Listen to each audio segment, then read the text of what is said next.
কৃষক ক্ষতিগ্রস্ত মানে দেশের ক্ষতি, এটা দেশের ক্ষতি, এটা আমি সাপোর্ট করি।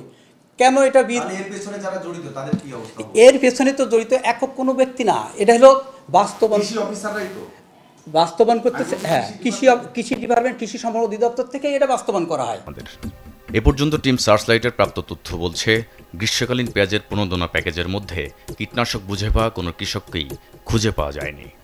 সার বিতরণও হয়েছে ফটো তোলা পর্যন্তই। 50,000 কৃষকের প্রণোদনা নেওয়ার তথ্য শুধু তালিকায় মেলে, বাস্তবে 16 আনার মধ্যে মাত্র কয় আনা কৃষকের কাছে পৌঁছেছে তা আল্লাহই জানে। পুরা টাকায় শেষ, খাটনি তো পরিশ্রমিক তো গেছেই গা। ভয়ঙ্কর এবং ব্যথার বিষয় হলো, বঞ্চিতদের তুলনায় বেশি ক্ষতিগ্রস্ত হয়েছেন সুবিধাভোগ করতে চাওয়া কৃষকেরা। কারণ সরকারি ওই বীজ আবাদে যে অর্থ আর শ্রম খরচ হয়েছে তার পুরোটাই জলে গিয়েছে।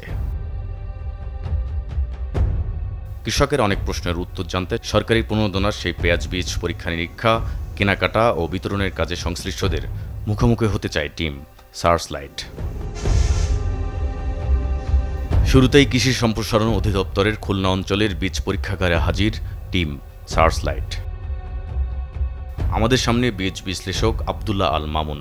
তার কাছে সরকারি প্রণোদনার পেঁয়াজ বীজ পরীক্ষার অভিজ্ঞতা জানতে চাই। ভালো বীজ ছিল পেঁয়াজের, যেটা বীজ আমরা ম্যাক্সিমামই ভালো পেয়েছি, কারণ আমাদের তো অনেক জেলা থেকে এসেছে, সব জেলার সব বীজ তো আর পাস করেনি। আমাদের কাছে রেজাল্ট শিট আছে, মানে চারা ওটা খুবই কম হয়েছে পার্সেন্টেজ। তাহলে এইগুলো কেমন হবে?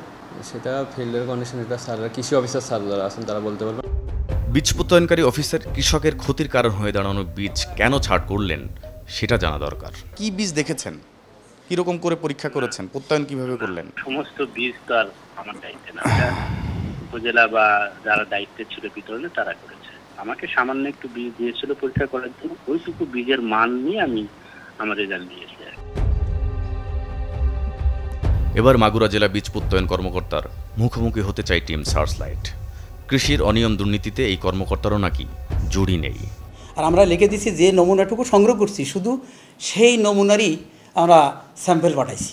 কেন সুফল পেল না কৃষক? তাহলে কৃষককে আপনাদের দায়িত্ব কি? কৃষক ক্ষতিগ্রস্ত মানে দেশের ক্ষতি, এটা দেশের ক্ষতি, এটা আমি সাপোর্ট করি। কেন এটা এর পেছনে যারা জড়িত তাদের কি অবস্থা? এর পেছনে তো জড়িত একক কোনো ব্যক্তি না, এটা হলো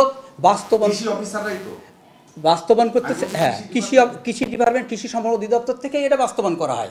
আমদানি নির্ভরতা বেড়ে যাবে না? হ্যাঁ, আমদানি নির্ভরতা বাড়বে। আমার কথা হচ্ছে যে বীজ অবশ্যই কৃষকের যদি উৎপাদন না হয়, এটা কৃষক ক্ষতিগ্রস্ত মানে দেশের ক্ষতি, এটা দেশের ক্ষতি, এটা আমি সাপোর্ট করি। দুর্নীতি তো বাংলাদেশের রন্ধে রন্ধে, সেক্ষেত্রে কৃষি বিভাগ তো তার বাইরে থাকার কথা না। স্বাভাবিকভাবে আমি অবশ্যই উপলব্ধি করি, আমি যদি ভুল করে থাকি তাহলে আমার সেটা ভুল হয়েছে। বীজ বিশ্লেষক ও প্রত্যয়ন কর্মকর্তারা আমাদেরকে বীজ কেনাকাটা ও বিতরণের সংশ্লিষ্ট কৃষি কর্মকর্তাদেরকে দেখিয়ে দিলেন। টিম সার্চলাইট আবারও মেহেরপুরে, কারণ এই অঞ্চলের মধ্যে প্রণোদনার তালিকাভুক্ত কৃষক সবচেয়ে বেশি এই মেহেরপুরেই।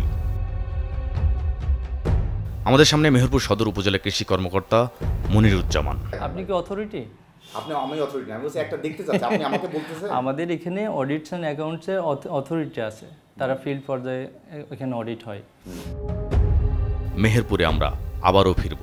তার আগে যে ঠিকাদারের কাছ থেকে বীজ কেনা হয়েছে তাদের খুঁজে বের করতে চায় টিম সার্চলাইট।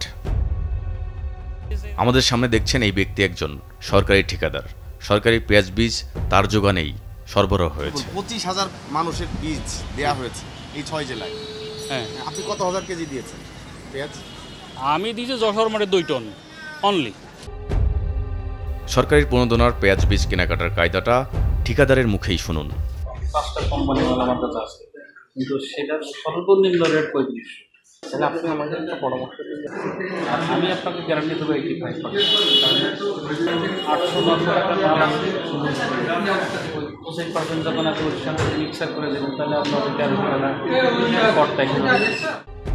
2024 সাল পর্যন্ত প্রণোদনার বীজ বিতরণ ও তদারকির দায়িত্ব ছিল কৃষি উন্নয়ন কর্পোরেশন তথা বিএডিসির। অনিয়ম দুর্নীতির কারণে বেশ কিছু কর্মকর্তার চাকরিচ্যুতির পর বর্তমানে কৃষি সম্প্রসারণ অধিদপ্তর সরকারি প্রণোদনার তদারকির দায়িত্ব পেয়েছে।